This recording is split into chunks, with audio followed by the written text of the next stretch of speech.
Rickshaw वाले ने passenger भर के गाड़ी एकदम स्पीड से लाए, उंगली के ऊपर से लिया और सेकंड टायर मेरे पीछे से पूरा चढ़ा के लेके चले गए। जो मेरे भाई ने स्टेटमेंट में दिया उन्होंने उसको कुछ भी ऐड नहीं किया है। मैं जब यहाँ आया कदम कौन सर थे उसको उन्होंने बिठाया, उसके सामने हमको चिल्ला रहे ऊपर से स्टेटमेंट ये लिखो ना, मेरा मोबाइल टूटा, मेरी दीदी को सिस्टर को मारा, मेरे को मारा, तुम 6 लोग को जो लड़के लोग मारा उनको तुम बुलाओ सामने ना, उनको नहीं बुला रहे हो, ऊपर से उनके सामने हमको आर्गुमेंट चिल्ला के बात कर रहे हो। ये जो पुलिस वाले हैं अपने आप को वर्दी वाला गुंडा समझते हैं। जब आपने ये कहा कि स्टेटमेंट आप हमारे हिसाब से दर्ज करो, तो उस वक्त वो रिक्शा चालक वहाँ पर मौजूद था। हाँ। अभी वो कहाँ पर है और पुलिस क्या कर रही है? उसको छोड़ दिया पुलिस वाले ने, हाँ छोड़ दिया, ऊपर से पुलिस वाले हम पे दबाव कर रहे हैं, प्रेशर। नमस्कार दोस्तों, मैं हूं शिवानी दुबे और आप देख रहे हैं मिरर ऑफ ट्रूथ। जिस देश में पुलिस प्रशासन को कानून व्यवस्था नियंत्रण करने का अधिकार है, उसी देश में मीरा भाईंदर बसे विरार आयुक्तालय की पुलिस आरोपियों पर संरक्षण बरसाती हुई नजर आ रही है। जी हाँ, इस समय हम तुलिंज पुलिस स्टेशन में मौजूद हैं। आपको बता दें कि यहाँ पर एक घटना सामने आई है जिसमें एक रिक्शा चालक ने एक महिला के ऊपर अपनी गाड़ी चढ़ा दी, जिसके बाद जब महिला यहाँ पर पहुंची तो पुलिस द्वारा पहले तो एफआईआर ही दर्ज नहीं की गई और एफआईआर दर्ज होने के बाद भी इस पूरे मामले में कहीं ना कहीं महिला ने जो बयान दिया उसमें हेरा फेरी करने की जो कोशिश है वो तुलिंज पुलिस करती नजर आ रही है। आखिर क्या कुछ पूरा मामला है, बातचीत करेंगे, जानेंगे। क्या नाम है आपका? मेरा नाम दिव्या चंदू भंडारी है। क्या कुछ हुआ?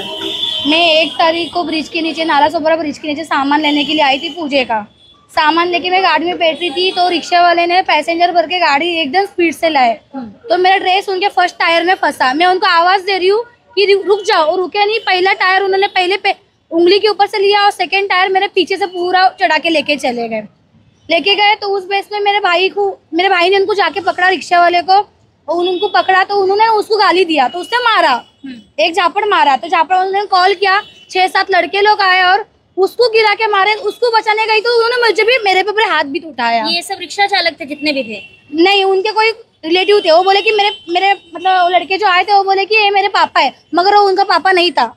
वो कोई लड़के लोग बुड्ढे ने कॉल करके बुलाया था, रिक्शा वाले ने। पुलिस स्टेशन में क्या कुछ हो रहा है? आप यहाँ पर पहुंचे तो अभी फिर उसके बाद मैं पुलिस स्टेशन में आई एफआईआर करने के लिए, तो उन्होंने मेडिकल के लिए भेजा। मेडिकल के लिए गई मैं, उधर सब उन्होंने वो ड्रेसिंग वगैरह सब किया। फिर बोले कि एक्सरा मशीन इधर बंद है, आप जाके बाहर से एक्सरा करवाओ। तो मैं प्राइवेट में जाके एक्सरा करवाई, तो उन्होंने ऐसा बोला कि तुम्हारा डैमेज हो गया है, आपको प्लास्टर लगाना ही पड़ेगा। तो वो सब किए हमने। फिर रात को हम पुलिस चौकी, पूरा वो करने तो रात हो गया। रात होने हम लोग 6 घंटा पुलिस चौकी में बैठे थे। फिर स्टेटमेंट के लिए मुझे बोला, तो ऐसे मैं बोली मैं स्टेटमेंट लेने के लिए आ रही हूँ सर। तो बोले तुम मत आओ, तुम्हारे पैर में लगा हुआ है, तुम अंदर बैठ नहीं पाओगी। मैं बोली नहीं सर, मैं बैठ जाऊंगी। नहीं, बोले तुम्हारा भाई था ना, तुम्हारे भाई से हम स्टेटमेंट ले लेंगे। अच्छा। तो उन्होंने मेरे भाई को लेके गए। जो मेरे भाई ने स्टेटमेंट में दिया उन्होंने उसको कुछ भी ऐड नहीं किया है।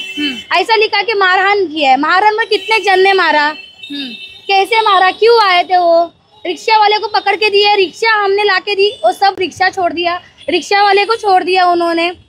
स्टेटमेंट मेरे जैसा नहीं दिया, उनके मन के जैसा स्टेटमेंट उन्होंने डाला है। अभी आप जब यहाँ पर पहुंचे, आपने कहा कि स्टेटमेंट में फेरबदल हुआ है। हाँ, फेरबदल हुआ है। कुछ कहा उन्होंने ऐसा बोला कि नहीं, जो तुमने बोला वही लिखा, मगर मैंने स्टेटमेंट दिया ही नहीं ना। हाँ। मैंने बोला स्टेटमेंट आपने लिया, आपसे मैं बैठी थी स्टेटमेंट देने के लिए, आप दोबारा स्टेटमेंट लीजिए और वो तुम डालो, तुम अपने मनमानी से सब स्टेटमेंट में डालो। तो वो बात मान रहे हैं आपकी? नहीं मान रहे, नहीं बोलते वो बाद में करेंगे, तुम पहले एफआईआर पे साइन करो। अच्छा, पहले आप साइन करो, उसके बाद काम करेंगे। आप कितने देर से बैठे हैं यहाँ पर? मेरे को भी आके कम से कम 2.5-3 घंटा हो गया। 2.5-3 घंटा। आज के उस दिन एफआईआर करते समय कम से कम 4 घंटा। कुल मिलाकर दोस्तों यहाँ पर जो पुलिस है वो मनमाना तरीके से कुल मिलाकर तानाशाही करती नजर आ रही है। महिला का जो बयान है उसमें फेरबदल करके पुलिस ऐसा बयान दर्ज करी है जिसमें उस रिक्शा चालक को फायदा हो। हमारे साथ महिला के भाई मौजूद है, उनसे बातचीत करेंगे, जानेंगे उनका इस पूरे विषय को लेकर क्या कुछ कहना है। आप जब यहाँ पर आज आए तो क्या कुछ हुआ, पुलिस का कैसा रवैया था? मैं जब यहाँ आया तभी हमने कदम कौन सर थे उनसे बात किया हमने, तो वो बोलते कि तुम एफआईआर पे साइन करो, फिर अपन आगे जो कार्रवाई करेंगे। वो जो घटला से तो बुड्ढा था रिक्शा वाला, उसको उन्होंने बिठाया, उसके सामने हमको चिल्ला रहे ऊपर से, हमसे चिल्ला के बात कर रहे कि बोलते कि तुमको एफआईआर पे सिग्नेचर क्यों नहीं कर रहे हो, क्या प्रॉब्लम है तुमको। हम बोल रहे सर हम स्टेटमेंट ये लिखो ना, मेरा मोबाइल टूटा, मेरी दीदी को सिस्टर को मारा, मेरे को मारा, तुम 6 लोग को जो लड़के लोग मारा उनको तुम बुलाओ सामने ना, उनको नहीं बुला रहे हो, ऊपर से उनके सामने हमको आर्गुमेंट चिल्ला के बात कर रहे हो। तो मैंने वो बोलते कि तुम क्या गाँव है क्या सबको मीटिंग कराने के लिए इधर? अच्छा। हाँ, मेरे को बोलते पुलिस गाँव है क्या? मैं बोला सर गाँव की बात ही नहीं ना, लेकिन जो हम बोल रहे थे वो स्टेटमेंट डालो ना उधर एफआईआर पे। वो बोलते कि नहीं डाला है ना, नहीं स्टेटमेंट डाला ही नहीं, जो हम लोग ने बोला मेरा मोबाइल टूट गया, मैंने को बोला भी 4 बार मेरा मोबाइल टूट गया, मेरी सिस्टर को मारा, 4 बार बोला उस दिन रात को मैंने, वो डाला ही नहीं उन्होंने स्टेटमेंट, कुछ नहीं डाला है उन्होंने ऐसा। कुल मिलाकर दोस्तों ये जो पुलिस वाले हैं अपने आप को वर्दी वाला गुंडा समझते हैं। ये साफ तौर पर यहाँ पर कह रहे हैं कि हमने ये स्टेटमेंट दिया है, आप ये बयान दर्ज कीजिए, लेकिन पुलिस प्रशासन जो अपराधी है उसको अपने बगल में बैठाकर उसके ऊपर संरक्षण बरसाकर कहीं ना कहीं इस पूरे मामले को गुमराह करने का प्रयास कर रहा है। जब आपने ये कहा कि स्टेटमेंट आप हमारे हिसाब से दर्ज करो, तो उस वक्त वो रिक्शा चालक वहाँ पर मौजूद था। हाँ। अभी वो कहाँ पर है और पुलिस क्या कर रही है? उसको छोड़ दिया पुलिस वाले ने।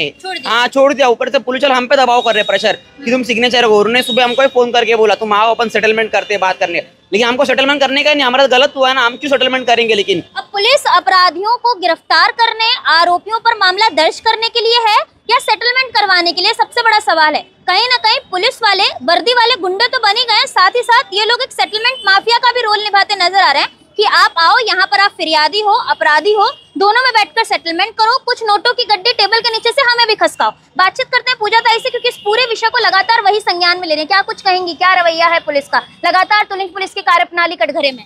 रवैया तो उस दिन से कुछ चेंजिंग नहीं है मैम। देखो पहले भी मीडिया में डाला था, लेकिन इन लोगों में कोई फर्क नहीं है, इनको डर नहीं है। डर ही नहीं है इन लोगों को। हकीकत है, ये बोलते ना वर्दी पहन के ये गुंडे, हकीकत में गुंडे, इनसे बड़ा गुंडा कोई नहीं है। ये चाहे तो सब कुछ सही हो सकता है और ये चाहे तो सब कुछ खराब हो सकता है। अभी आरोपी जो आ रहे हैं जा रहे हैं, अभी इनको कॉल करके क्या बोला, क्या इन लोग आए हैं और आप आ जाओ मैडम, जो भी आपका बैठ के बात करके सेटलमेंट कर लो। तो सेटलमेंट करवाने वाले इन लोग कौन है? हमको जब सेटलमेंट करना ही नहीं है, हमको कार्रवाई करनी है, और ये बोल के इनको बुला के और यहाँ पे बोल रहे कि आप एफआईआर पे साइन करो। तो जब उसको नहीं करने, उसका स्टेटमेंट उस तरीके से लिया ही नहीं है, और मैं खुद मौजूद थी, और जब ये मेरे से कॉल पे बोल रही है, उसको नहीं समझता है, पूछेगी, मैं उसकी बहन हूँ, वो मेरे से अगर पूछेगी तो उसको बोल रहे वो क्या वकील है क्या?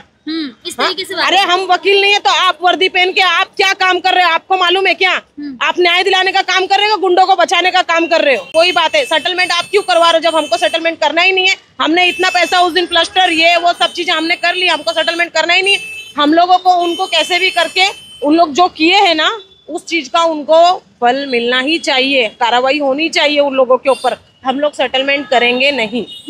दोस्तों यहाँ पर रिक्शा वालों का भी आतंक देखने मिलता है। लगातार ऐसी खबरें सामने आती हैं जिसमें रिक्शा चालक साफ तौर पर गुंडागर्दी करते नजर आते हैं। अब ये जो पूरा मामला घटा, ये तुलिंज पुलिस स्टेशन के ठीक सामने घटा है। यहाँ पर सीसीटीवी कैमरास हैं, सब कुछ है। पुलिस स्टेशन के सामने इस तरीके से एक महिला के ऊपर हमला करना, एक व्यक्ति के ऊपर हमला करना, ये इस बात का जीता जागता सबूत है कि तुलिंज पुलिस सिर्फ और सिर्फ भ्रष्टाचारिता को अंजाम देती है। आरोपियों के अंदर जो पुलिस प्रशासन का खौफ होना चाहिए वो नदारत है। जिस तरीके से पुलिस स्टेशन के सामने इतनी बड़ी मारपीट की घटना हो गई, उसके बाद भी पुलिस अपराधी को बुलाकर बकायदा उससे पूछताछ करने की बजाय फिरियादी पर ही गुंडागर्दी करती नजर आ रही है, फिरियादी को ही धमकाती नजर आ रही है। उससे एक बात तो साफ है कि कहीं ना कहीं तुलिंज पुलिस स्टेशन में सिर्फ और सिर्फ नोट चलता है, बाकी यहाँ पर लोगों के तकलीफ की कोई भी कीमत यहाँ पर नहीं है, कोई भी वैल्यू नहीं है। अब देखना ये होगा कि इस पीड़ित महिला को कब तक न्याय मिलता है, कब तक इसका बयान सही तौर पर तुलिंज पुलिस स्टेशन दर्ज करता है, और साथ ही साथ इस पूरे मामले में जो रिक्शा चालक है उस पर कार्रवाई होती नजर आती है। बहरहाल दोस्तों आज की इस वीडियो में इतना ही। मैं शिवानी दुबे फिर मिलूंगी आपसे अगली खबर में। तब तक देखते रहें मिरर ऑफ ट्रूथ, क्योंकि हम दिखाते हैं सच का आईना। ऐसी ही और खबरें देखने के लिए बने रहे हमारे साथ और सब्सक्राइब करें मिरर ऑफ ट्रूथ। वीडियो पसंद आने पर लाइक, कमेंट, शेयर जरूर करें।